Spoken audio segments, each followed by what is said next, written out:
नकळत तुम्ही या ठिकाणी आणि त्या ठिकाणी 12-15 वेळा बोलला, कारण महाराष्ट्राच्या राजकारणामध्ये या ठिकाणी आणि त्या ठिकाणी शिवाय एकही वाक्य पूर्ण होऊ शकत नाही.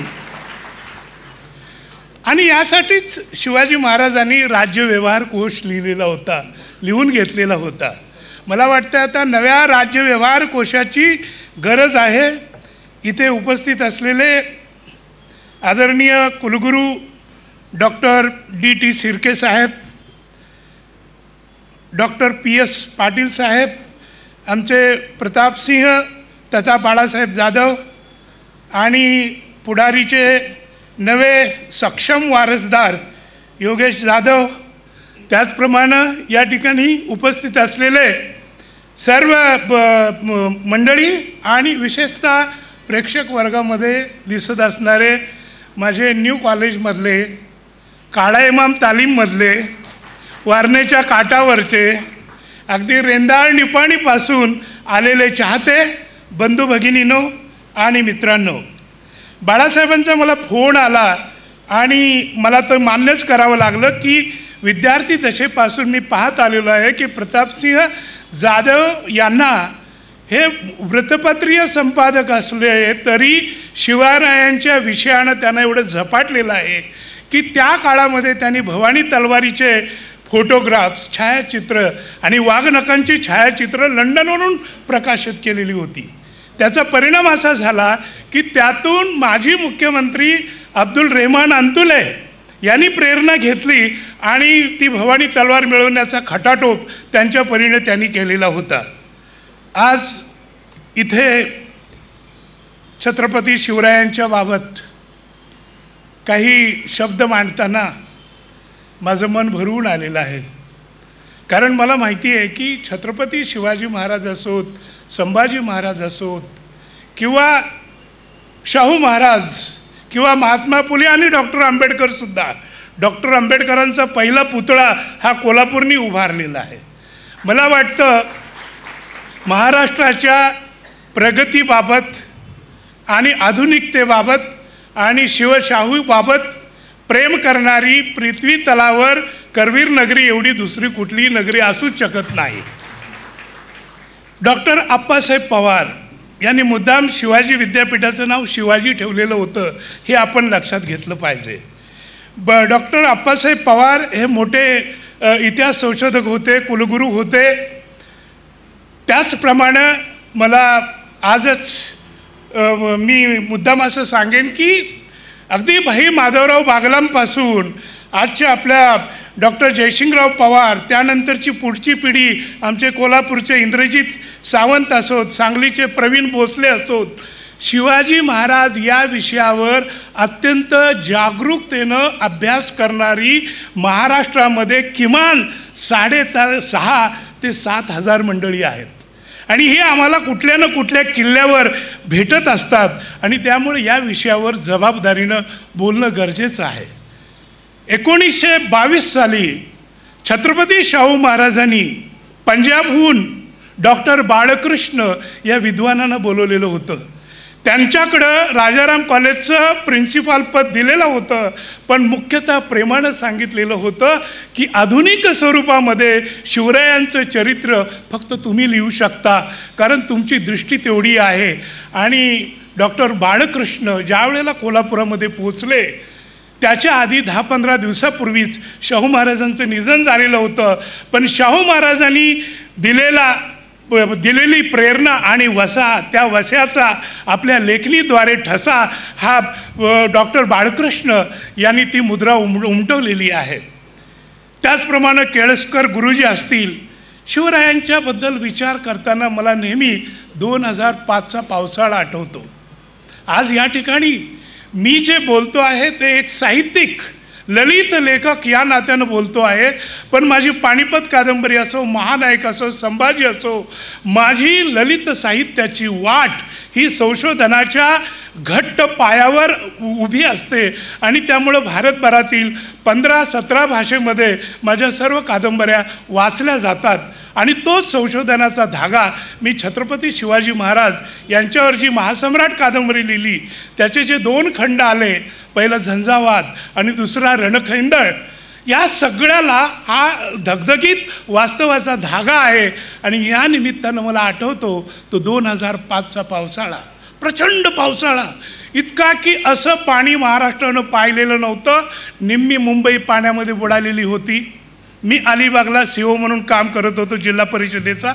मुंबईहून फोन आला की विश्वासराव, रायगडावर काहीतरी गडबड आहे, तुम्ही तिकडे जा. मी लागलाच रात्री 8 वाजता रायगडाकडे जायला निघालो. पण एवढा धुव्वाधार पाऊस मित्रांनो की ओढ्याच्या नद्या झालेल्या आणि नद्या समुद्रासारख्या वाटत होत्या. अलिबागहून रायगडला पोचायचं फक्त 2.5-3 तासात फार तर आम्ही पोचत असू, परंतु त्या दिवशी 6-7 तास लागले. रात्री 2 वाजता आम्ही रायगडाच्या पायथ्याला पोचलो तर रोपवे बंद होता, कारण तो वाऱ्यानं ओढत होता. मग जिल्हा परिषदेच्या अध्यक्षांबरोबर आम्ही रायगडावर गेलो. अडचण काय होती, तक्रार काय होती की रायगडावर छत्रपती शिवरायांच्या समाधीवर वीज कोसळलेली होती. आणि ही वस्तुस्थिती आहे की त्याच्या आधीच्या 20 वर्षामध्ये 4 ते 5 वेळा वीज कोसळलेली होती. आणि अध्यक्षांच्या समोर महाराजांची समाधी मी पाहत होतो. असा म्हणजे लखलखता प्रकाश, तो विजांचा कडकडाट, तो प्रकाश आणि धुव्वाधार पाऊस, त्यामध्ये निथळून नाहून निघणारी महाराजांची ती समाधी. अध्यक्षांनी मला विचारलं, पाटील साहेब, तुम्ही इतिहासाचे अभ्यासक आहात, संशोधक आहात, मला एका प्रश्नाचं उत्तर द्या, नेमकी या रायगडावरच वीज का कोसळते हो? आणि मग त्यांच्या प्रश्नाचं उत्तर मी महाराजांच्या समाधीकडं पाहत कसं बसं जुळवत त्यांना सांगितलं की अध्यक्ष महाराज, या रायगडाच्या पुण्यभूमीमध्ये या जगातल्या सर्व जातीपाती पलीकडे मानवतेचा विचार करणारा एक महापराक्रमी, महान योद्धा आणि एक महापुरुष या पुण्यभूमीमध्ये विसावलेला आहे. याची कल्पना आभाळातल्या विजबाईला असल्यामुळे ती अनेकदा झंकारून कडाडून उठते आणि महाराजांना मुजरा करण्यासाठी रायगडावर कोसळते. याशिवाय दुसरं कुठलंही कारण असू शकत नाही. अनेकदा विद्यार्थी वगैरे आम्हाला विचारतात की कुठल्या धामाला जावं, काशीला जावं, रामेश्वराला जावं, काय करावं? कोकणातल्या कवीनं उत्तर दिलेलं आहे, मथुरा वृंदावन काशी रामेश्वर कोणाला? मथुरा वृंदावन काशी रामेश्वर कोणाला, ज्या अभाग्याने रायगड न देखिला त्याला. म्हणजे जन्माला येऊन तुम्ही दुसरं काही नाही पाहिलं तरी रायगड पाहायला पाहिजे. पण माझ्या तरुण मित्रांनो, एक लक्षात ठेवा, विलायती गाडी घेऊन हिरकणीवाडीजवळ गाडी थांबवायची आणि मोटारीतून लगेच रोपवेमध्ये पाऊल टाकून 3 मिनिटामध्ये वर 4 मिनिटामध्ये गडावर जायचं आणि जय महाराज, जय शिवाजी, जय संभाजी, जय जिजाऊ म्हणायचं. अशानं रायगड तुमच्याशी बोलत नाही. तुम्ही रायगड चढायला सुरुवात केली पाहिजे, तुमच्या नखांना पायाला ठेचा पाडल्या पाहिजेत आणि मग त्या ठेचांच्या ज्या जखमा आहेत त्या जखमा खऱ्या रायगडाकडे तुम्हाला घेऊन जातील. मला एक महत्त्वाचा मुद्दा असा मांडायचा आहे, छत्रपती शिवाजी महाराज आणि संभाजी महाराज या दोघांचं वैशिष्ट्य एक होतं की दोघं निसर्गपुत्र होते खऱ्या अर्थी.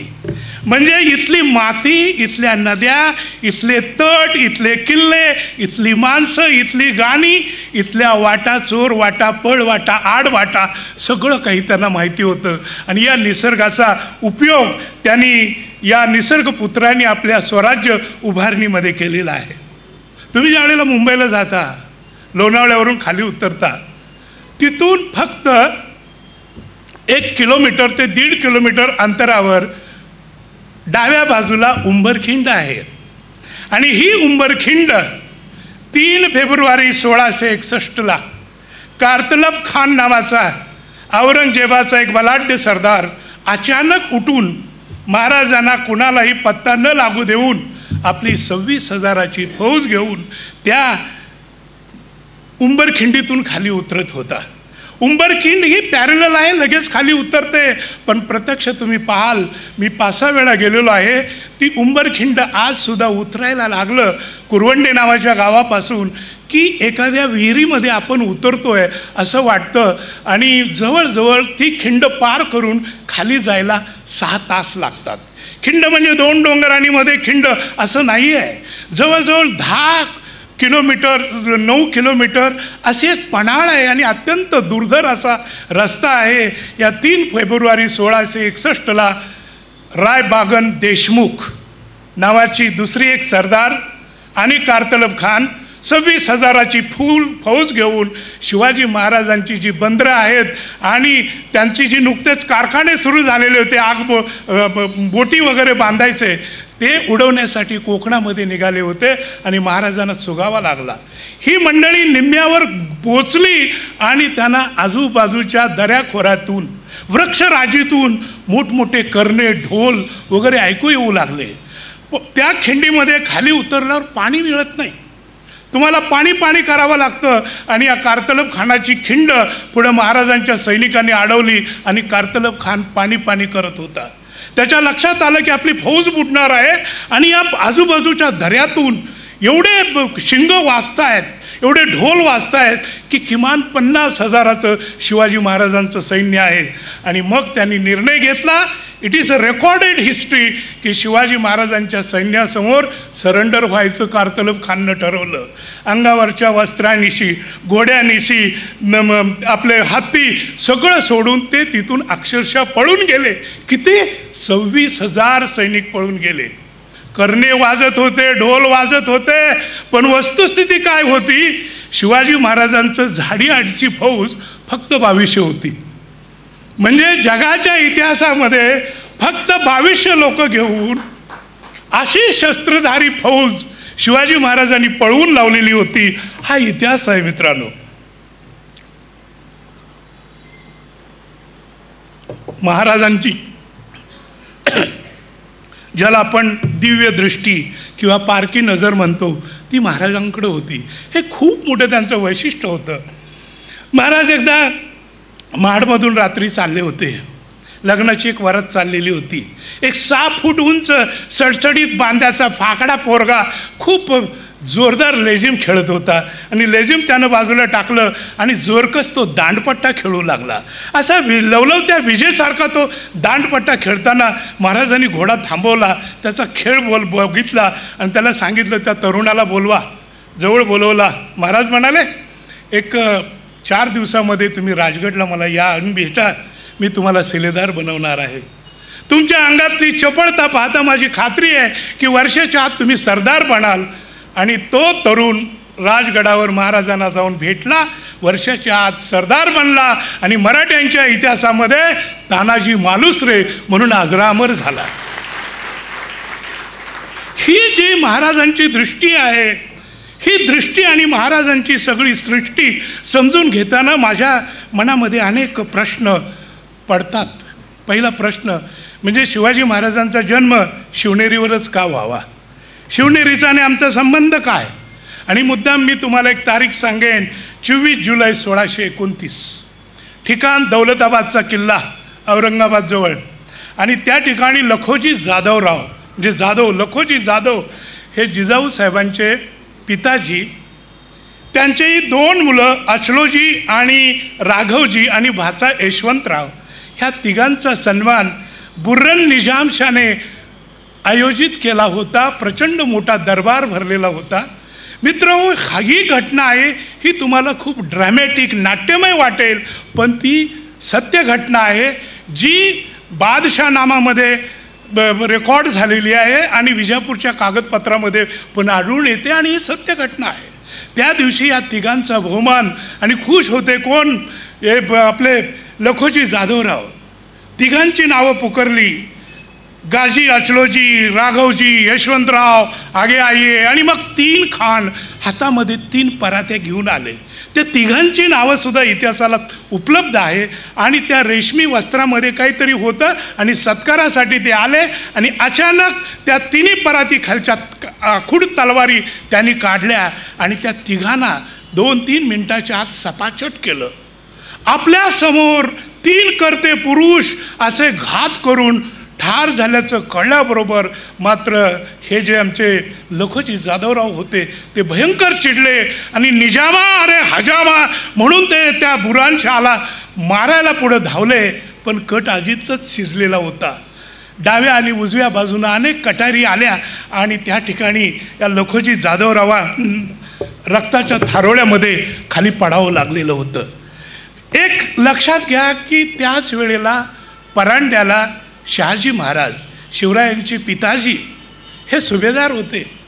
आणि त्या दिवशी जिजाऊ साहेब आपल्या पित्याच्या भेटीसाठी आलेल्या होत्या. रात्रीची वेळ, जिजाऊ साहेब आल्या, आत गेल्या, त्यांच्या पायाला काहीतरी लागलं, नारळ वाटला ओला, उचलला तर ते एका भावाचं मुंडकं होतं. जरा पुढे गेल्या, दुसऱ्या भावाचं मुंडकं होतं आणि मधला जो मेडीचा खांब होता तिथं त्यांच्या माता गिरजाबाई बसलेल्या आणि त्यांच्या मांडीवर या लखोजी जाधवरावांचा मृतदेह होता.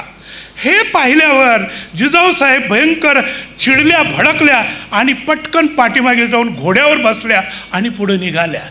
तेवढ्यात अंधारात शहाजी महाराज समोरून आले आणि त्यांनी जिजाऊंना ओळखलं आणि रोखलं आणि सांगितलं की जीव, अगं काय करतेस, तुला कल्पना आहे का, तुझ्यावर आलेला प्रसंग मोठा बाका आहे, मी समजू शकतो, पण तुझ्या पोटामध्ये बाळ आहे. त्यावेळेला जिजाऊ साहेबांच्या पोटामध्ये शिवराय 1.5 ते 2 महिन्याचा गर्भ होता शिवरायांचा. आणि अशा परिस्थितीत जिजाऊ साहेब ज्या वेळेला घोड्यावरून पुढे चालल्या होत्या त्यावेळेला त्यांना रोखलं. त्यावेळेला जिजाऊ म्हणाल्या की माझ्या उदरातल्या बाळाची तुम्हाला जर पर्वा वाटत असेल, काळजी वाटत असेल तर राजे माझे डोहाळे पुरवा. शहाजी बाबा म्हणाले, कसे डोहाळे पुरवू? त्यावेळेला जिजाऊ म्हणाला, ती समोर दिसते निजामाची लखलखती नगरी, ती आत्ताच्या आता जाळा आणि तिचे गरम निकारे खाण्याचे मला डोहाळे लागलेले आहेत, राजे माझे डोहाळे पुरवा. अशा भयंकर परिस्थितीतून ही मंडळी गेलेली आहेत. बाबांनी, बालजी पेंढारकरांनी सुंदर सिनेमा काढला राजा शिवाजी. सलाम सी रामचंद्र यांच्या संगीताला, सलाम पी सावळारामांना. कुणी गोविंद घ्या, कुणी गोपाल घ्या, असं त्या गाण्याचे बोल आहेत. आणि अशा 100-500 सोन्याच्या पराती घेऊन ललना धावतायत असं दाखवलेलं आहे. पण शिवजन्माच्या वेळेला ही गोष्ट खरी होती का? साप खोटी आहे. शिवरायांचा जन्म अशा अडचणीमध्ये झालेला होता की बाळ शिवरायांच्या पाळणा बांधायला स्वतःच्या मालकीचा खांब किंवा तुळी त्यांच्याकडे नव्हती. याचं कारण की दौलताबादला हे सगळं माहेर सपाचट झालेलं आणि त्यानंतर शहाजी बाबा पुण्याला आले, त्यांनी बंड केलं आणि सोलापूरच्या वाटेवर यवतजवळ जो भुलेश्वर नावाचा शंकराचं स्थान आहे त्या ठिकाणी तुम्हाला किल्ल्याच्या खुणा दिसतील. तिथे शहाजी महाराजांनी नव्या राजधानीची स्थापना करायचं ठरवलेलं होतं. पण त्याच वेळेला विजापूरहून 3 सरदार आले. पुण्यावरनं गाढवाचा नांगर फिरला. आपल्याला शोधकपणे पाहायला पाहिजे की गाढव कुणाचा होता आणि नांगर कुणाचे होते. पण हे 3 जण आले. आपण म्हणतो की आसमानी संकट आणि सुलतानी संकट. आसमानी संकट म्हणजे निसर्गाची अवकृपा आणि सुलतानी संकट म्हणजे राजाचं संकट. हे राजाचं संकट विजापूरहून आलेलं होतं. पण 1630 साली एवढा प्रचंड दुष्काळ पडलेला होता की ब्रिटिशांच्या कागदपत्रानुसार दक्षिण भारतामध्ये अन्न द्या, पाणी द्या म्हणत दक्षिण भारतातले 8 लाख लोक मरण पावले होते. आणि शहाजी महाराजांना बंड करायचं होतं. पण त्यांच्या सर्व सरदारांचे, मानकऱ्यांची सगळ्या घोडीच्या पागा उद्ध्वस्त झालेल्या होत्या. म्हणजे एका बाजूला माहेर आणि दुसऱ्या बाजूला जिजाऊबाईंचं सासर नाहीसं झालेलं. मग बाळाचा जन्म कुठे व्हायचा? तर शिवनेरीला शहाजी महाराजांचे धाकटे बंधू जे शरीफजी, त्यांची ती सासूरवाडी होती. विश्वासराव नावाचे किल्लेदार होते. आणि मग पाहुण्याच्या घरी जाऊन शिवरायांचा पाळणा बांधला. ही वस्तुस्थिती आहे, ही आपल्याला नाकारता येणार नाही. नेहमी एक प्रश्न पडतो की शिवरायांचे गुरु कोण?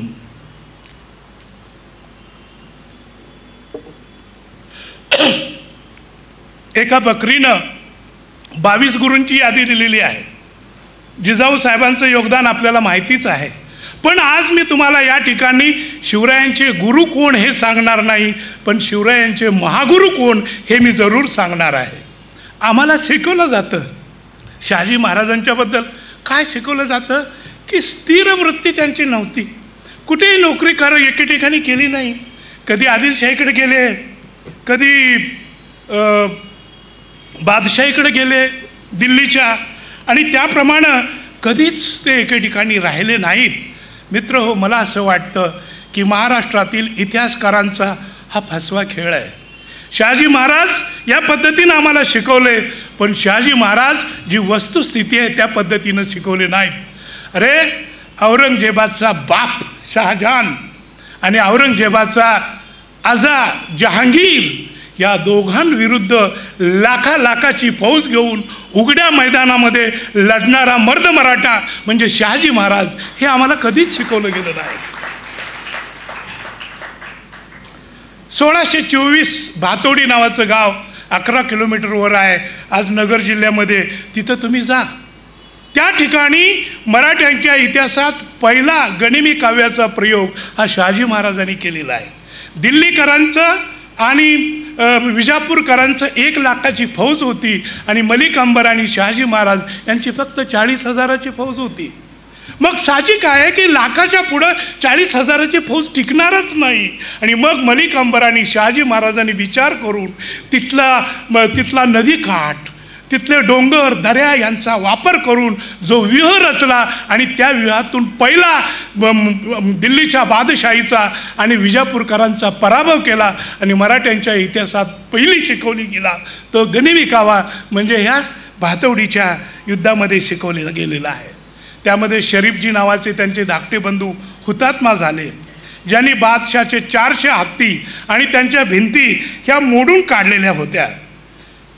मला असं वाटतं की आपल्याला माहिती आहे की मुमताज महल 17 जून 1631 या दिवशी बुरानपूरला त्या बाळंत झाल्या.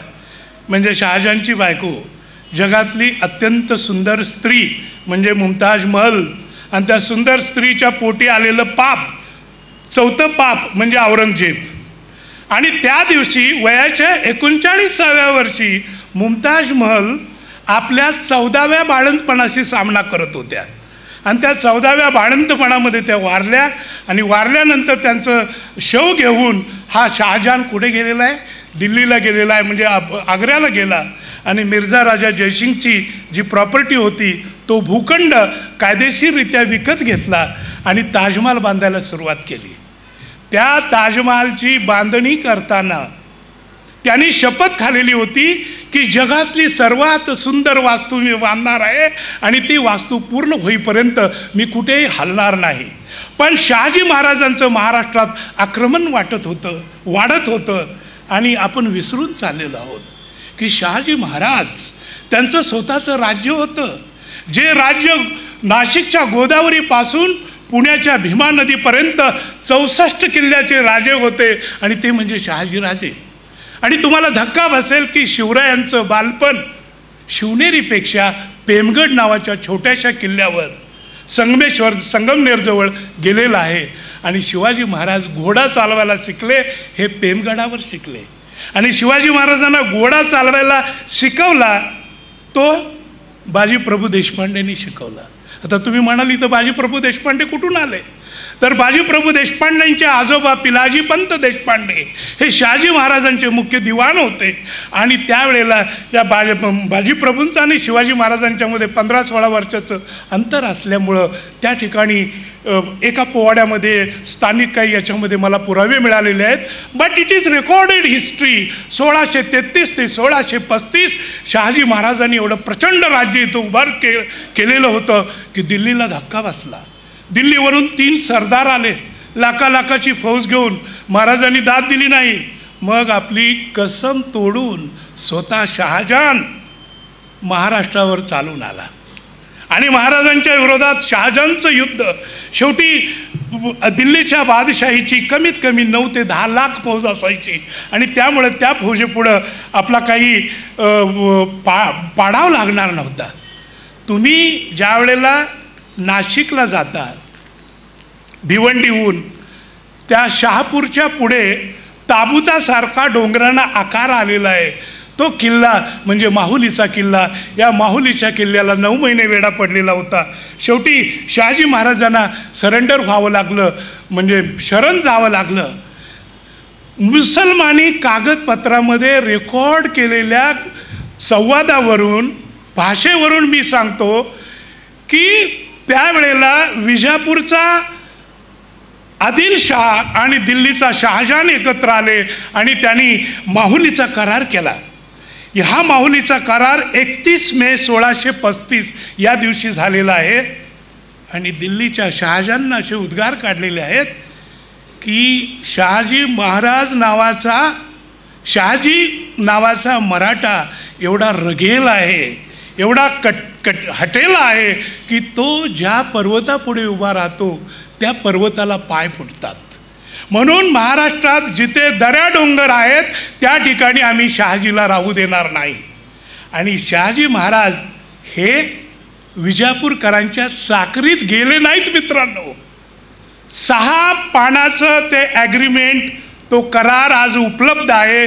त्या करारानुसार जुलमानं शहाजी महाराजांना महाराष्ट्रातून हद्दपार केलं ते दिल्लीच्या बादशाहानं आणि विजापूरच्या आदिलशाहानं. आणि म्हणूनच त्यांना जावं लागलं. आणि मग तिथे ठरलं की शिवाजी महाराजांना जर सोबत नेलं तर मात्र शिवाजी महाराजांची परवरिश कशी होणार, योग्य वेळी मी घेऊन जाईन असं शहाजी महाराजांनी सांगितलेलं होतं.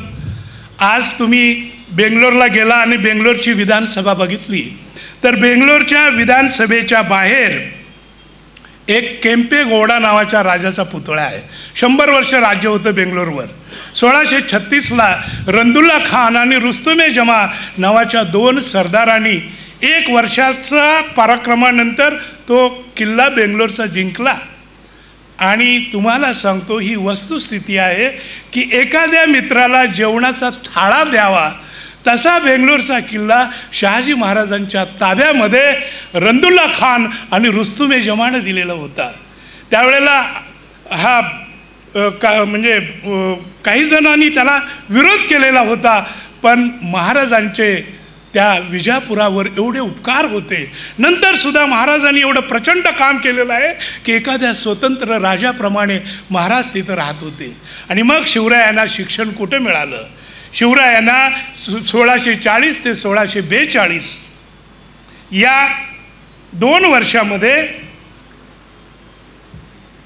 बेंगलोरच्या किल्ल्यामध्ये एकट्या शिवरायांना नव्हे तर थोरले संभाजी महाराज, शिवराय, कोयाजी बाबा आणि व्यंकोजी महाराज या 4घांना शिक्षण दिलेलं आहे. तुम्ही आम्ही जे समजतो ना, मातीचे पुतळे केले आणि भाला मारला किंवा रामायण महाभारतातल्या गोडगोड गोष्टी ऐकल्या आणि शिवाजी महाराज घडले, असं नाही आहे. शहाजी महाराज एवढे पराक्रमी पुरुष होते की त्यांनी सुद्धा स्वतः खवळलेल्या हत्तीला व्यसन कशी घालायची, तोफांच्या गाड्या डागल्या जात असताना, बैल भाजले जात असताना त्यातून पळून जीव कसा वाचवायचा. म्हणजे रणातलं खऱ्या अर्थी शिक्षण, रणातलं आणि उन्हातलं शिक्षण हे शहाजी महाराजांनीच दिलेलं आहे. अहो, शहाजी महाराजांनी काय दिलं नाही? शहाजी महाराजांनी शिवाजी महाराजांना जन्म दिला. शहाजी महाराजांनी जी मुद्रा आपण, जी विश्ववंदिता जी मुद्रा आपण म्हणतो, ती मुद्रा कोणी लिहिली? वयाच्या 12व्या वर्षापासून शिवाजी महाराजांनी आपल्या कागदपत्रामध्ये त्या मुद्रेचा वापर केला आणि ती संस्कृत राजमुद्रा स्वतः शहाजी महाराजांनी लिहिलेली आहे. कारण त्यावेळेच्या हिंदुस्थानातील 11 सर्वश्रेष्ठ संस्कृत अभ्यासकापैकी एक होते आणि ते म्हणजे शहाजी महाराज, ज्यांचा गुण पुढे त्यांच्या नातवात संभाजी महाराजांमध्ये आला. हर हर महादेव याचा अर्थ काय? हर हर म्हणजे हरण नव्हे, हर हर म्हणजे विजयी भव, विजयी भव. घृणेश्वर असो अजिंठ्याजवळचा, शिंगणापूरचा महादेव असो, पुण्याजवळचा भुलेश्वर असो, अनेक ठिकाणी शंकराचं वरदान भोसले कुळाला होतं आणि म्हणून हर हर महादेव ही घोषणा या आपल्या शहाजी महाराजांनी दिलेली आहे. आणि 1642ला जेव्हा विजापूरहून शिवाजी महाराज पुण्याला आले त्यावेळेला त्यांनी त्यांच्यासोबत मुख्य सरदार म्हणून मानकोजी दहातोंडे आणि मुख्य कारभारी म्हणून दादोजी कोंडदेव यांना पाठवलेलं आहे. दादोजी कोंडदेव इतिहासात नव्हतेच का? असं नाही आहे. ते शहाजी महाराजांचे एक अधिकारी होते, महसूल अधिकारी होते आणि शहाजी महाराजांनीच त्यांना शिवाजी महाराजांच्या सोबत पाठवलेलं आहे. म्हणजे कल्पना करा की जन्म दिला, मुद्रा दिली, सैन्य दिलं, शिक्षण दिलं, तरीसुद्धा शहाजी महाराजांचं नाव कोणी घेत नाही. वासी बेंद्रे आणि आणखी काही जागृत इतिहास संशोधकांनी अगदी डॉक्टर बाळकृष्णमपासून हा मुद्दा महाराष्ट्रात वरचेवर उपस्थित केलेला होता. पण जेव्हा शहाजी महाराजांचं नाव यायचं, शहाजी महाराजांना श्रेय द्यायचा प्रश्न यायचा, त्यावेळेला आमचे इतिहासकार म्हणायचे की शिवाजी महाराज हे स्वयंभू होते. अरे पलटी मारायचे लगेच, शिवाजी महाराज स्वयंभू होते. मला असं वाटतं की अशा पर्वतप्राय पुत्राला जन्म घालणारा हा महान पिता शिवाजी महाराजांना ज्यांनी घडवलं, त्या शहाजी महाराजांचा लौकिक सामान्य माणसांच्या नजरेतून बुडवण्याचं काम इथल्या संशोधकांनी केलेलं आहे. या निमित्तानं मी तुम्हाला सांगेन की पुण्याचे असो, औरंगाबादचे असो, महाराष्ट्रातले असो, जगातले कुठलेही संशोधक माझ्यासमोर आणा, मी सिद्ध करून दाखवतो की शिवाजी महाराजांचे महागुरु हे फक्त शहाजी महाराज होते, दुसरं कोणी नव्हतं. महाराजांच्या जीवनातले अनेक प्रसंग आहेत. अगदी थोडक्यात 3-4 महत्त्वाच्या प्रसंगातले काही नवे ताणेबाणे मी तुमच्यासमोर स्पष्ट करणार आहे. शिवाजी महाराजांच्या जीवनातला पहिला कडो विकोडीचा जंग म्हणजे कुठला, तर अफजल खान. अब्दुल्ला भटारी. कोण होता भटारी? भटारणी का छोरा असं पोवाड्यामध्ये म्हटलेलं आहे आपल्या. तर हा अफजल खान हा अगदी स्पष्ट सांगायचं तर असं स्पष्ट दिसतं की तो आदिलशहाचाच मुलगा होता.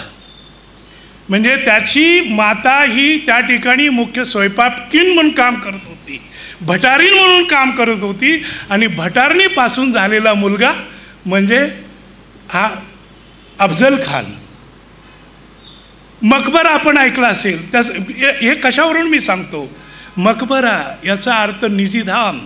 म्हणजे जो राजा, जो सुलतान राज्य करतो त्याला काळजी असते की आपल्या मृत्यूनंतर आपलं शवपेटी नीट ठेवली जाईल का नाही, त्या ठिकाणी सुंदर इमारत उभी राहील की नाही, म्हणून बीबी का मकबरा.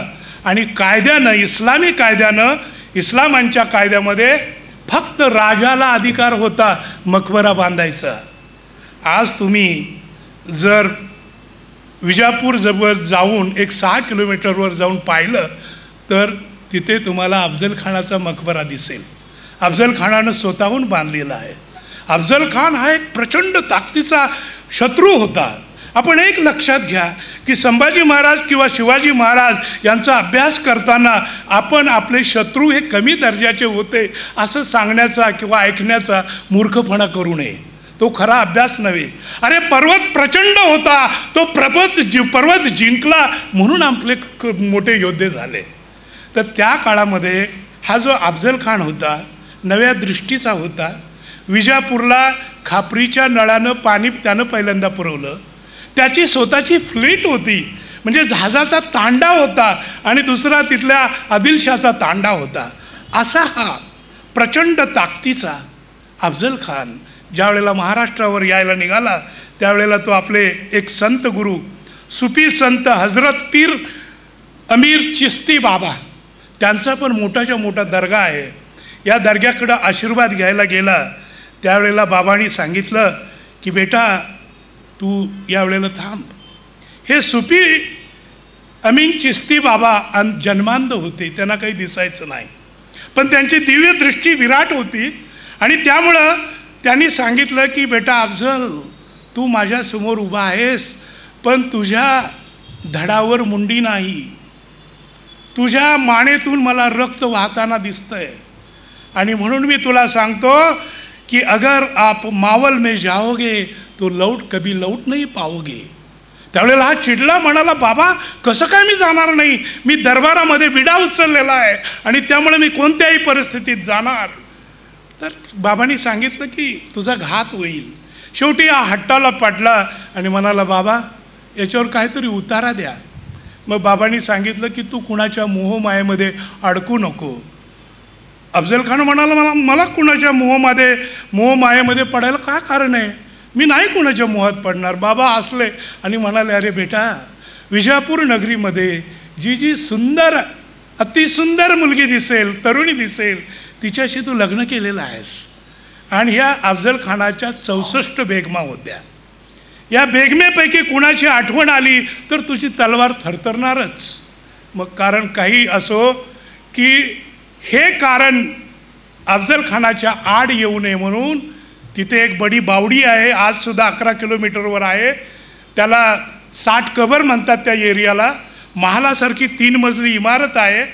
सगळ्या बेगमा खाली आंघोळ करायच्या, पहिल्या मजल्यावर विहिरीतच नट्टापट्टा करायच्या आणि वर आगाशीमध्ये यायच्या. ह्या 64 जणींनी एकमेकाला मारून स्वतः आत्महत्या केल्या किंवा त्यांची कत्ल केली. आणि त्या 64 जणींचे ज्या समाध्या आहेत त्या तुम्हाला आजसुद्धा पाहायला मिळतील. म्हणजे सर्व काही त्याग करून शिवाजी महाराजांना कुठल्याही परिस्थितीत पकडायचं अशा जिद्दीनं हा अफजल खान या ठिकाणी आलेला होता महाराष्ट्रात. त्याआधी तो 50 लढाया लढलेला होता. एकाही लढाईमध्ये त्याचा पराभव झालेला नव्हता. आणि म्हणून त्याला हे शिवाजी महाराजांना कोणत्याही परिस्थितीत जिंकायचं होतं. त्याचा कॉन्फिडन्स, आत्मविश्वास बघा किती होता. त्यांनी येताना 3 जहाजं आणलेली होती परस्पर आणि दाभोळला पेरलेली होती. कारण त्याला माहिती होतं की महाराज शिवाजी रायांना एकदा आपण कैद केलं, पकडलं आणि मग इंदापूरच्या वाटेनं असो, मिरजेच्या वाटेनं असो, मसवडकडून असो, कुठून असो, आपण जिवंतपणे शिवाजी महाराजांना घेऊन जाऊ शकणार नाही. कदाचित मराठी आडवे येतील. म्हणून एकदा प्रतापगडावर शिवाजी महाराजांना जिवंत पकडलं की रातोरात हलवायचं आणि पोलादपुरावरून ते समुद्रमार्गानं तसंच गोव्यापर्यंत न्यायचं आणि गोव्यापासून गाढवावर त्यांना बसून त्यांची मिरवणूक विजापूरपर्यंत काढायची, असं त्याचं ख्वाब होतं. आजसुद्धा तुम्ही त्या अफजल खानाचा मकबरा बघा. तळाला खाली त्यांनी 7 बाय 3 फूट अशी एक जागा स्वतःचं शव किंवा स्वतःचं प्रेत ठेवण्यासाठी राखून ठेवलेली आहे. आजसुद्धा तुम्हाला ती जागा रिकामी दिसेल. कारण काय तर छत्रपती शिवाजी महाराजांचा महापराक्रम हेच त्या पाठीमागचं कारण आहे. अफजल खान फाडला, हा सगळा इतिहास तुम्हाला माहिती आहे. सय्यद बंडा कसा आला, हे आला ते आला. काही महत्त्वाचे मुद्दे मी मुद्दाम मांडतोय की ज्या वेळेला अफजल खानाला महाराजांनी फाडला त्यावेळेला दिल्लीपासून गल्लीपर्यंत सर्वत्र अगदी रामेश्वरापर्यंत मुसलमानी सरदारांनी आणि राजांनी एकच हाकाटी उठवली की सिवा तो जंगल का चूहा है, जंगल में चूहा नाचता है, वो मैदानी जंग में कब आता है. आणि मैदानी जंगमध्ये शिवाजी महाराजांना लढाई करायची हिम्मत नाही, अशा तऱ्हेचा आरोप छत्रपती शिवाजी महाराजांच्यावर होता. आणि शिवाजी महाराजांचा एक सर्वोत्तम गुणापैकी एक गुण म्हणजे असामान्य जिद्द, असामान्य चिकाटी, असामान्य रग, तेज. आणि त्यांनी सांगितलं, या प्रश्नाचं उत्तर फक्त 48 दिवसांनी शिवाजी महाराजांनी दिलं. 10 नोव्हेंबरला अफजल खान ठार झाला आणि 28 डिसेंबरला कोल्हापूरकरांच्या अंगावर मुठभर माऊस चढेल की कागल आणि कोल्हापूरच्या मध्ये विजापूरच्या 10,000 फौजेला छत्रपती शिवाजी महाराजांनी उघड्या मैदानात घेतलेली आहे, अंगावर घेतलेली आहे आणि त्यांचा पराभव केलेला आहे. म्हणजे मी दऱ्याखोऱ्यात जसा श्रेष्ठ आहे तसा मी रणमैदानामध्ये सुद्धा श्रेष्ठ आहे हे त्यांनी दाखवून दिलेलं आहे. हे परमानंद स्वामींनी आपल्या ग्रंथात लिहिलेलं आहे आणि तारखेसह त्याचे पुरावे आहेत. राजे अष्टावधानी होते, म्हणजे एका वेळेला अनेक ठिकाणी नजर देणारे. आपण ज्या वेळेला शिवरायांचा अभ्यास करतो त्यावेळेला सुटासुटा करतो, चला आता ही लढाई झाली असेल, ही आता दुसरी लढाई, ही आता तिसरी लढाई. नाही मित्रांनो, आभाळामध्ये पावसाळ्यामध्ये आभाळातून जसे काळे ढग यावेत तसे एका एका वेळेला 7-7, 8-8 शत्रूसुद्धा शिवाजी महाराजांच्या अंगावर आलेले आहेत आणि शिवाजी महाराजांनी त्यांच्याशी 2 हात केलेले आहेत. 2 मार्च 1660 शिवाजी महाराज पन्हाळ्याच्या वेड्यामध्ये अडकले. पन्हाळ्याला किती दिवस होते? पन्हाळ्याला महाराजांचा मुक्काम 133 दिवस होता आणि त्या पन्हाळ्याच्या भूमीमध्ये इतका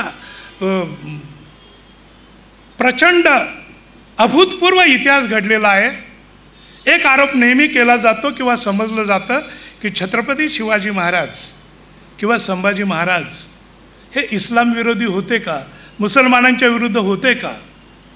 शिवाजी महाराज आणि संभाजी महाराजांनी अफजल खान आणि औरंगजेबांसारख्या लोकांची, इस्लामी राजपुरुषांची हल्ला चढवला, त्यांच्याशी दुश्मनी घेतली, जंग खेळले, परंतु ते कधीही इस्लाम विरोधी नव्हते. उलट अनेक मुसलमान जहागीरदार, सरदार आणि फौजदार यांची मदत शिवाजी महाराजांना असायची.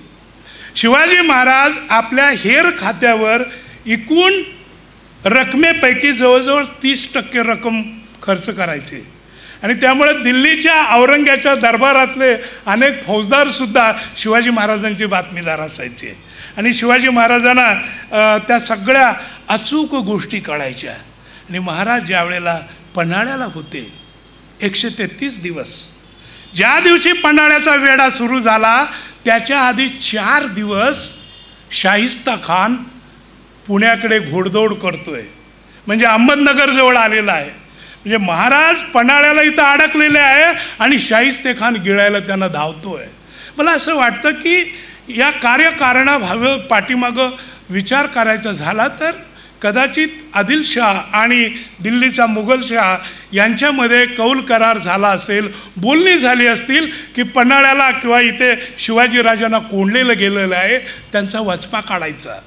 आणि मग हा जो शाहिस्ते खान, शाहिस्ते मामा आला, कसा आला?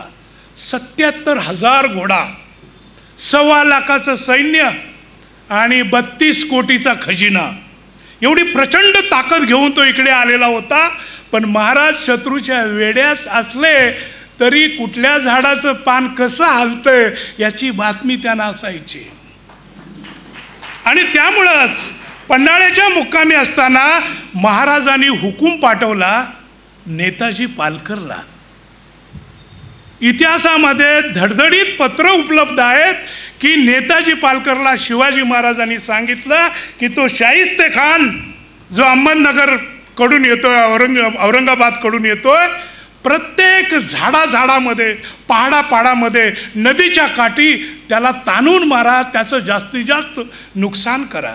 आणि या नेताजी पालकरनं एखादं जनावर खेळवावं तसं बादशाही फौजेचा वचपा कसा काढलेला आहे, लचके कसे काढलेले आहेत याचे ब्रिटिशांनी पुरावे दिलेले आहेत. इतिहासामध्ये ते उपलब्ध आहेत. आणि नेताजी पालकर, तुम्हाला सांगतो, छत्रपती शिवाजी महाराजांच्या जीवनामध्ये माता जिजाऊ साहेब, पिता शहाजी महाराज आणि त्यानंतर सहकार्यामध्ये जर विचार करायचा झाला तर नंबर 1 सर्वात जवळचा आणि सर्वात महान असा जर कोण सरदार असेल तर नेताजी पालकर होता. नेताजी पालकर म्हणजे जळता वारा आणि पेटता निकारा होता. शिवरायांच्या हयातीतच भारतीय अभ्यासकांनी नव्हे तर पोर्तुगालच्या अभ्यासकांनी, फ्रेंचांनी सुद्धा लिहिलेलं आहे की प्रति शिवाजी दुसरा शिवाजी म्हणजे कोण असेल तर नेताजी पालकर आहे. या नेताजी पालकरनी या शाहिस्ते खानावर एवढे हमले चढवले की त्यांना सळो की पळो करून सोडलं. आणि त्यामुळं शाहिस्ते खानाला पुण्याला यायला उशीर झाला. अन्यथा त्याच्या डोक्यामध्ये पुण्याला न थांबता पन्हाळ्याला यावं आणि शिवाजी महाराजांना कोंडलेलंच आहे, एका बाजूनं विजापुरी फौज आणि दुसऱ्या बाजूनं मोगलाई फौज, असा काहीतरी तो डाव होता.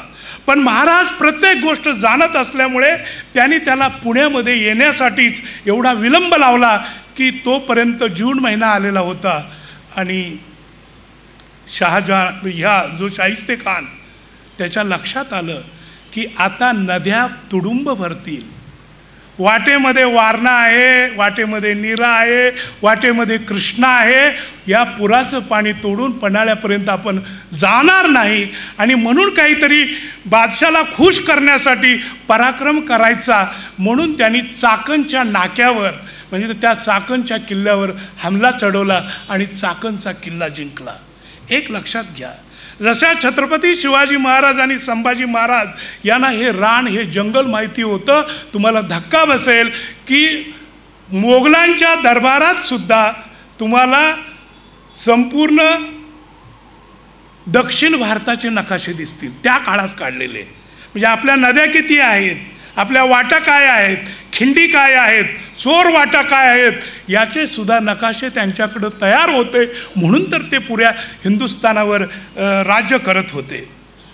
आता हा पन्हाळ्याचा वेढा जो आहे, पन्हाळ्याचा वेढा हा इतिहासाच्या दृष्टीने खूप महत्त्वाचा आहे. शिवाकाशीची कहाणी आपल्याला माहिती आहे.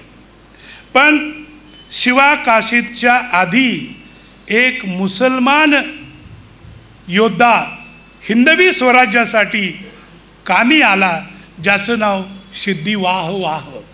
पन्हाळ्याच्या पायथ्याला त्यांनी हमला चढवलेला होता आणि त्याच्या बापासमोर सैन्य कमी पडल्यामुळं त्याला जिवंत ओढत नेलं गेलं आणि घारी गिधडांना तोडून टाकलं. अशा पद्धतीनं हा सिद्धिवाह वाह आहे. या सिद्धिवाह वाहाचं महत्त्व काय आहे? सिद्धिवाह वाहाचं महत्त्व असं आहे की त्याचा बाप सिद्धी हिलाल, वेडात मराठे वीर दौडले सात असं आपण म्हणतो. या 7 मराठ्यामध्ये एक मुसलमान भाई होता ज्याचं नाव होतं सिद्धी हिलाल. तोच या सिद्धिवाह वाहाचा पिता होता. म्हणजे शिवरायांचं महत्त्व असं की शिवरायांनी स्वराज्याची प्रेरणा ही फक्त हिंदूमध्ये ती ज्वाला न पेटवता या भूमीमध्ये जे जे सर्व जाती धर्माचे लोक होते तिथे तिथे हा अग्नी प्रज्वलित केला होता. हे आपल्याला विसरून चालणार नाही. शिवाजी महाराज कसे सटकले पन्हाळ्यावरून. आणि आरंभीच मी म्हटलं की शिवाजी महाराज निसर्गपुत्र होते. पन्हाळ्यावर स्वस्त बसले नव्हते. त्यांना त्या सगळ्या रानातल्या वाटा आडवाटा सगळं माहिती आहे. मी तुम्हाला सिद्ध करून दाखवेन किंवा तुम्हालाही अभ्यासानंतर आढळून येईल की शिवाजी महाराजांनी पन्हाळ्यावरून विशाळगडाला जाताना घोडा वापरला नव्हता. आजसुद्धा जी मंडळी जुलैमध्ये पन्हाळा ते विशाळगड प्रवास करतात, मी जवळजवळ 16-17 वेळा तरी त्या वाटेने गेलेलो आहे. आमचे अनेक मित्र आहेत, डॉक्टर अमर आडके, प्रशांत साळुंके, शिवरत्न शेटे, बरीच मंडळी आहेत. पहिली प्रेरणा भालजी पेंढारकरांनी दिली ती की त्याच तारखेला तुम्ही पन्हाळ्याहून कुठे जा, तुम्ही विशाळगडाकडे जा. ज्या डोंगर वाटा आहेत त्या वाटेनं आजसुद्धा तुम्ही घोडा नेला 400 वर्षानंतर मोकळा घोडा चालू शकत नाही, जाऊ शकत नाही. एवढ्या वाटा त्या भिन्न वाटा आहेत. पांढऱ्या पाण्याला महाराज दुसऱ्या दिवशी पोचले. पांढऱ्या पाण्याला जायला त्या रानात वाटा किती होत्या हो? त्या पांढऱ्या पाण्याला जायला फक्त 7 वाटा होत्या. आणि ह्या जंगलातल्या 7 वाटा फक्त तिथल्या हेटकऱ्यांना म्हणजे धनगऱ्यांना माहिती होत्या, ठाकरांना माहिती होत्या, मधाचा पोळा काढणाऱ्या आणि गुराख्यांना माहिती होत्या. आणि त्या 7 वाटा म्हणजे मानच्या धनगर वाड्याकडे मलकापूर, उचत खिंड, मोसम काटे आणि येळवण जुगाई करून जाणारा रस्ता, कळ्याची खिंड ते अनुस्करा उगवाई हा दुसरा रस्ता, आंबेवाडी करपेवाडीचा धनगर वाडा, गिरगाव पठार ते पांढरं पाणी हा रस्ता, मसाई पठार, कुवार बावीची खिंड.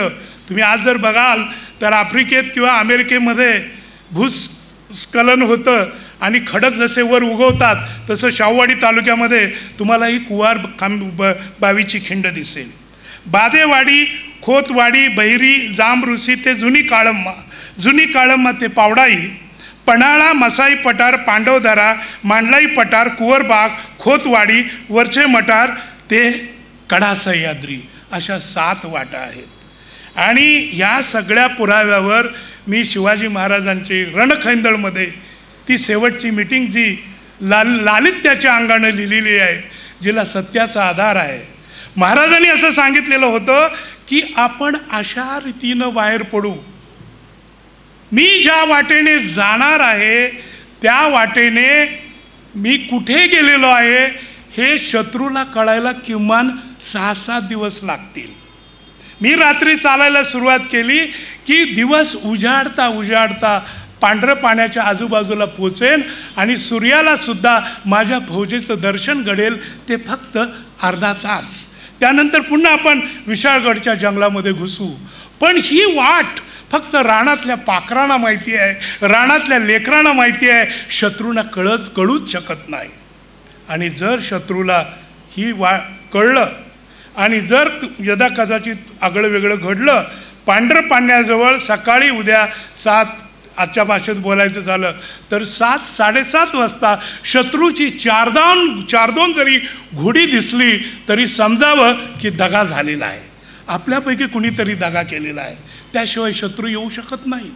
आणि महाराज बाहेर पडले कसे, त्यांचा वेश कुठला होता तर शेतकऱ्याच्या वेशामध्ये, धोतर बंडी अशा शेतकऱ्याच्या रूपामध्ये मोजकं सैन्य घेऊन ते त्या ठिकाणी बाहेर पडलेले आहेत. कदाचित पुढं विशाळगडावर पोचल्यावर मग इतर कारभारी मंडळी वगैरे मलकापूरच्या बाजूनं त्यांची काबाची वस्त्र वगैरे घेऊन गेली असतील, पण महाराज बाहेर पडले कसे?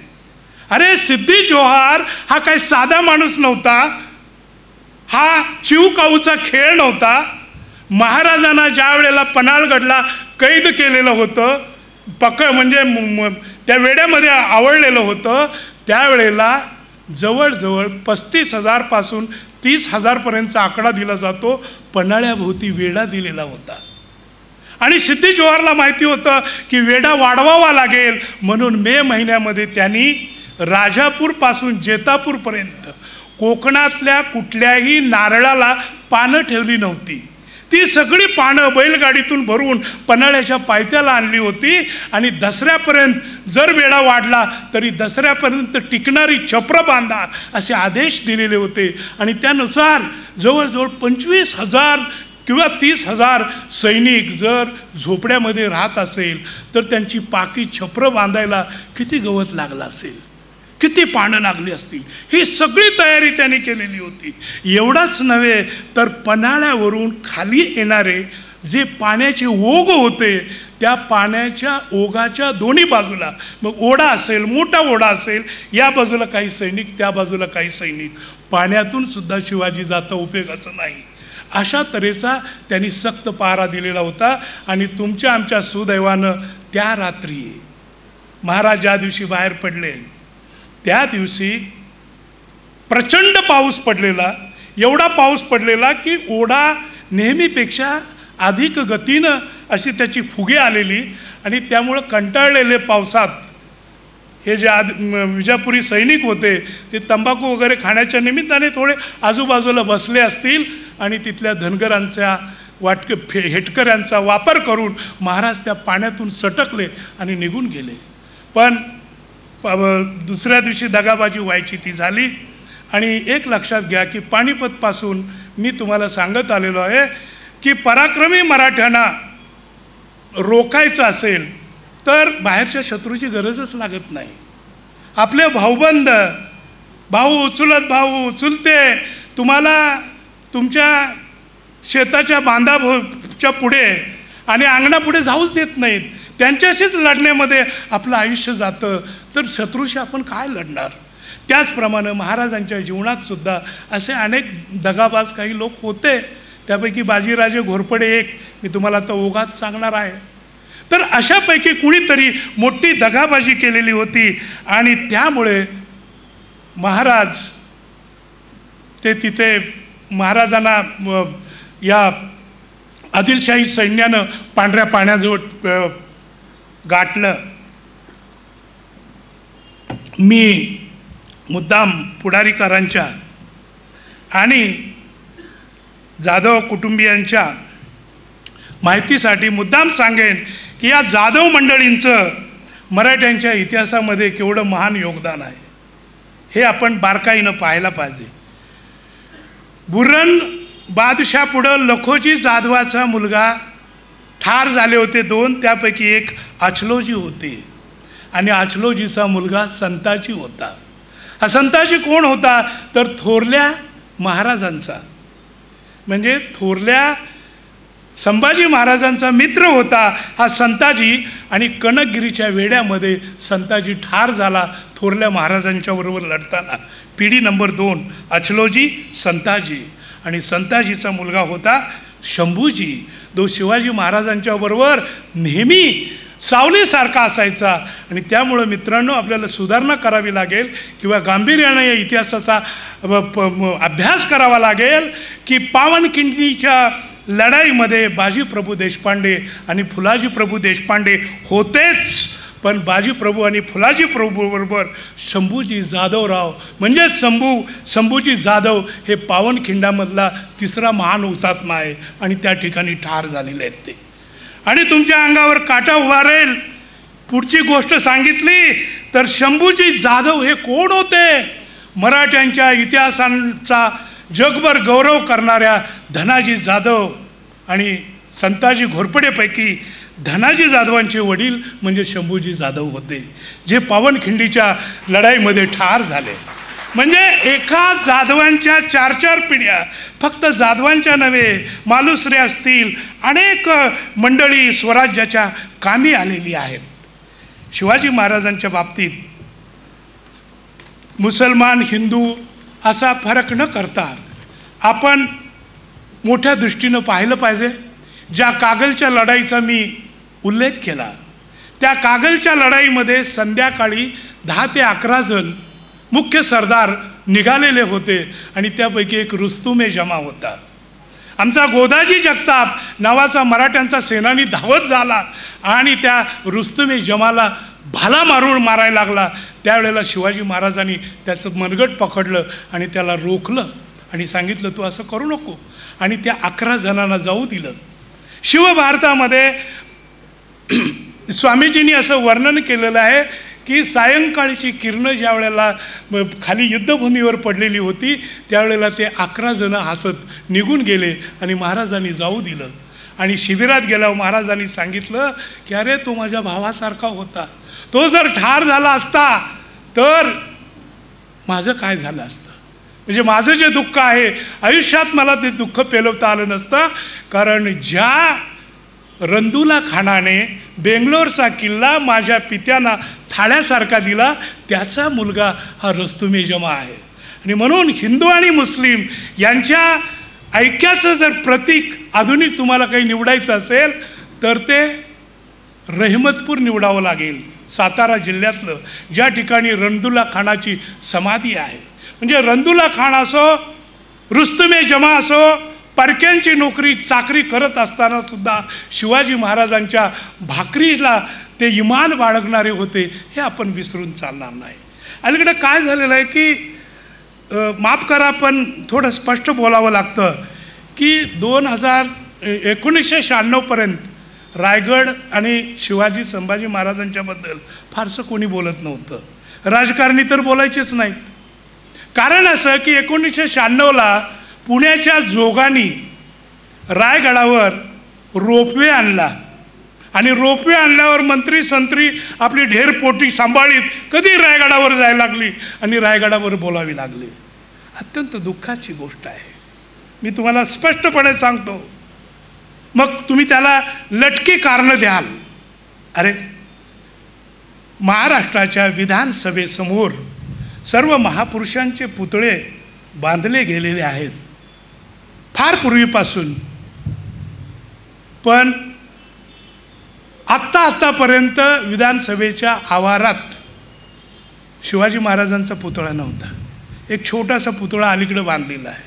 अनेक जबाबदार राजकारण्यांच्या भाषणामध्ये तुम्हाला शिवाजी महाराजांचं पूर्वी नाव आढळणार नाही, पण आज शिवाजी महाराज संभाजी महाराज हे निवडणुकीसाठी चलनी नाणं झालेलं आहे. ह्या चलनी नाण्यासारखा त्याचा वापर करू नका आणि प्रफुल्लित होऊन महाराजांच्या जिरेटोपाशी खेळण्याचा प्रयत्न करू नका. तुमचे हात जळतील हे मला मुद्दामपणे सांगायचे आहेत. कारण शिवाजी महाराजांच्या राजमुकुटाचं पावित्र्य काय आहे. आज अनेक तरुण मुलंसुद्धा जय शिवाजी जय संभाजी करतात. माझे नातेवाईकांची मुलंसुद्धा 2-3 आहेत, ते संभाजी महाराजांचा बिल्ला लावणार, जय संभाजी जय शिवाजी, आणि मग मिरवणुका काढणार जयंतीला पुण्यतिथीला, आणि शेवटचा दिवस त्यांचा खूप आवडता.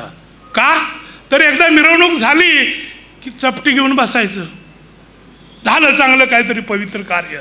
मला असं वाटतं की यातून शिवसंदेश शंभू संदेश जात नाही.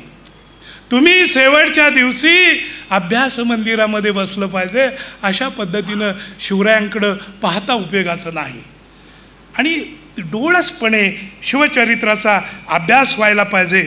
एक अत्यंत महत्त्वाचा प्रसंग मी तुम्हाला मुद्दाम सांगण्याचा मला मोह होतो, ते म्हणजे कुडाळचं महायुद्ध. तुम्ही कधी ऐकलं नसेल. दुर्दैव असं आहे की शिवाजी महाराजांच्या जीवनातले जे नाट्यमय 3-4 प्रसंग आहेत तेच पुन्हा पुन्हा सांगितले जातात.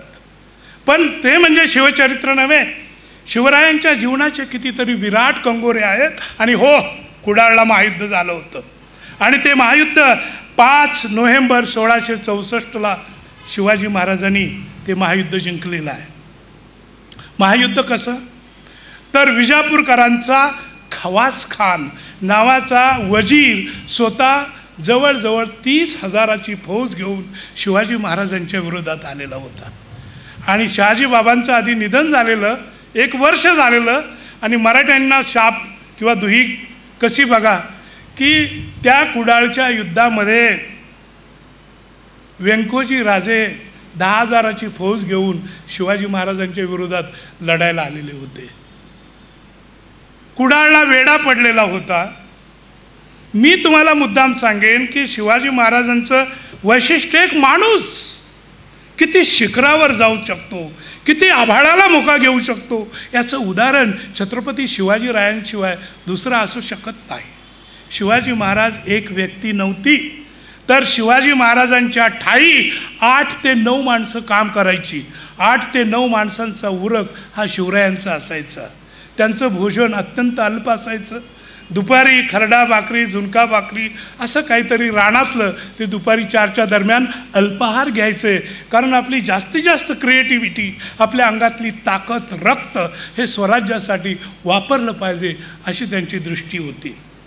सिंधुदुर्ग ह्या तारखा बघा तुम्ही. 5 नोव्हेंबर 1664ला महाराजांनी कुडाळचं युद्ध जिंकलं, आणि 25 नोव्हेंबरला त्याच महिन्याच्या 25 नोव्हेंबरला म्हणजे 20 दिवसांनी सिंधुदुर्ग किल्ल्याची पायाभरणी घातली. आणि सिंधुदुर्ग किल्ल्याची पायाभरणी म्हणजे काही लाख शिसं तिथं ओतलेलं होतं. सिंधुदुर्ग किल्ल्यासाठी अनेक दिवस मी जाऊन तिथं अभ्यास केलेला आहे. आमच्या असं लक्षात येतं की जे बेरड जातीचे राजे होते कर्नाटकामध्ये, शिवाप्पा बेरड वगैरे, यांच्याकडून महाराजांनी त्या बांधकामासाठी कमीत कमी 500-600 हत्ती वापरलेले आहेत, आणि हत्तीच्या पाठीवरून दगड नेलेले आहेत. अरे स्ट्रॅटेजिकली तुम्ही बघा, सिंधुदुर्गला जर एवढा बलाढ्य किल्ला झाला, तिथून 60-70 किलोमीटरवर गोवा होतं, पोर्तुगीजांची राजधानी. गोवेकरांना शिवाजीराजांनी एवढ्या जवळ बांधलेला किल्ला नको होता, आणि ते येणार, बांधकाम बंद पाडणार, म्हणून दोरोजी फाकडे नावाचा जो सरदार होता त्याच्या नेतृत्वाखाली महाराजांची 2 किंवा 3 जहाजं 6-6 वर्ष समुद्रात गस्त घालत होती की शत्रू आला की त्याच्याशी मुकाबला करायचा, नाहीतर शत्रूनं कामच करू दिलं नसतं. माझा प्रश्न तुम्हाला मित्रांनो असा आहे की आपलं एखादं फार्म हाऊस बांधताना, ते प्लॅनिंग करताना आणि बंगला बांधताना 2-2 वर्ष आपण डोकं धरून बसतो, आणि शिवाजी महाराजांनी सिंधुदुर्गचं प्लॅनिंग कसं केलं असेल? 5 नोव्हेंबरला कुडाळ जिंकला आणि 25 नोव्हेंबरला सिंधुदुर्ग बांधतात, हे काय? आणि जो खवास खान होता ना, तो खवास खान रोज बघायचा की मोर्चावर महाराज फिरतायत, आणि खवास खान मुद्दाम होऊन महाराजांच्यावर आक्रमण करत नव्हता, तो कोणाची तरी वाट पाहत होता. आणि महाराज काय करायचे? महाराजांचा दिनक्रम असा होता की दिवसभर ते युद्धभूमीवर मौजूद असायचे, सायंकाळी शिबिरात जायचे, अंघोळ करायचे, घोड्यावर बसून रात्री 25 ते 28 किलोमीटर मालवणला जायचे, आणि सिंधुदुर्ग किल्ल्याचं प्लॅनिंग नियोजन करायचे. सकाळी घोड्यावरून पेंगलेल्या स्थितीत यायचे, पुन्हा स्नान देवपूजा करून पुन्हा रणभूमीवर हजर असायचे. मी तुम्हाला सांगितलं त्याप्रमाणे मराठ्यांना शाप दुहीचा आहे, भाऊबंदकीचा आहे. आणि त्यापैकी एक बाजीराजे घोरपडे. घोरपडे म्हणजे सुद्धा भोसले. काही वेगळ्या कारणानं आडनाव घोरपडे झालं, ते वेगळा किस्सा आहे, तुम्ही सांगत नाही. पण हे बाजीराजे घोरपडे हे शिवरायांच्या घराण्याचे कट्टर शत्रू होते.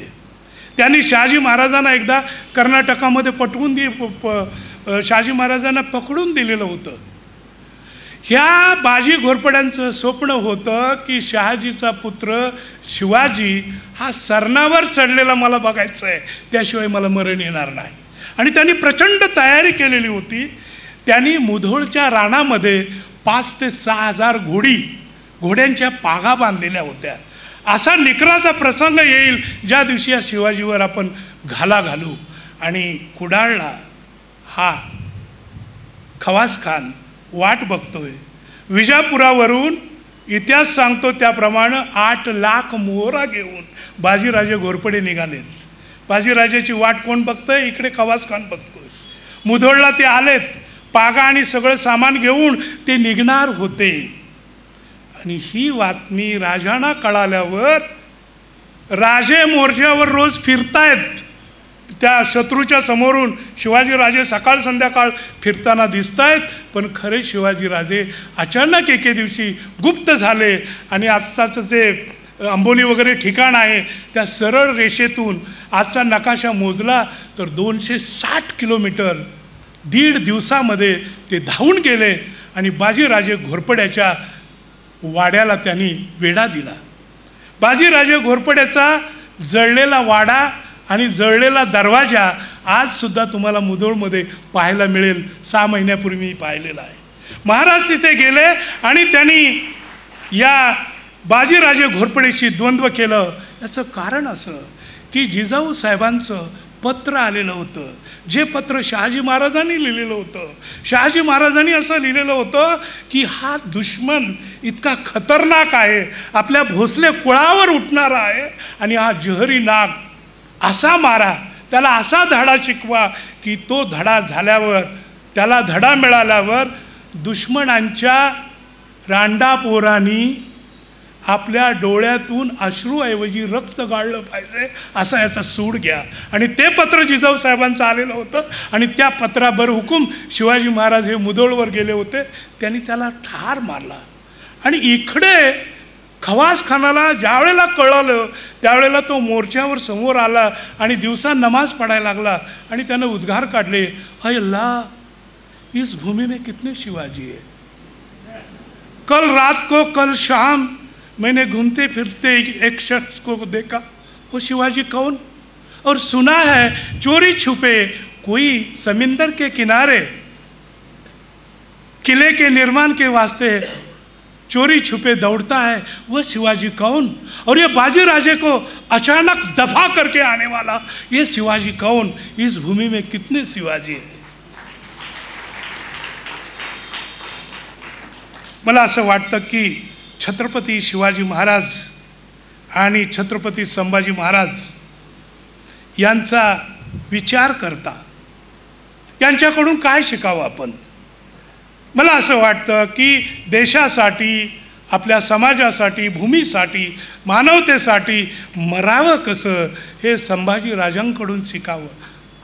आणि रयतेसाठी, दीनदुबळ्यासाठी, सर्व जाती जमातीसाठी, जगाच्या कल्याणासाठी साफल्यपूर्ण जीवन कसं जगावं हे छत्रपती शिवरायांच्याकडून शिकावं. मी शेवटचा प्रश्न तुम्हाला विचारतो, आपण कधी गंभीरपणे विचार केला की देवाने छत्रपती शिवरायांना किती आयुष्य दिलं होतं? फक्त 18,306 दिवस.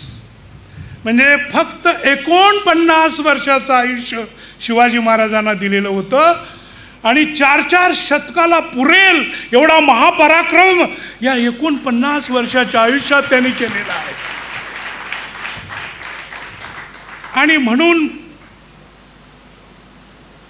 मी सांगतो की हे सगळं मानणं थोडक्यात खूप कठीण आहे. महासम्राट झंझावात, रणखैंदळ ही माझे ग्रंथ आलेले आहेत, ते तुम्ही जरूर वाचा. जे कन्नडमध्ये आहेत, इंग्लिशमध्ये आहेत, हिंदीमध्ये आहेत, ते तुम्ही वाचा. तळामुळापासून तुम्हाला प्रत्येक गोष्टीचा त्याच्यामध्ये अर्थ घेता येईल किंवा जाणून घेता येईल शिवरायांना. पण हे 18,306 दिवस आणि 49 वर्ष हा हिशोब मांडताना, जुळवताना माझं हृदय रुक्तबंबाळ होतं.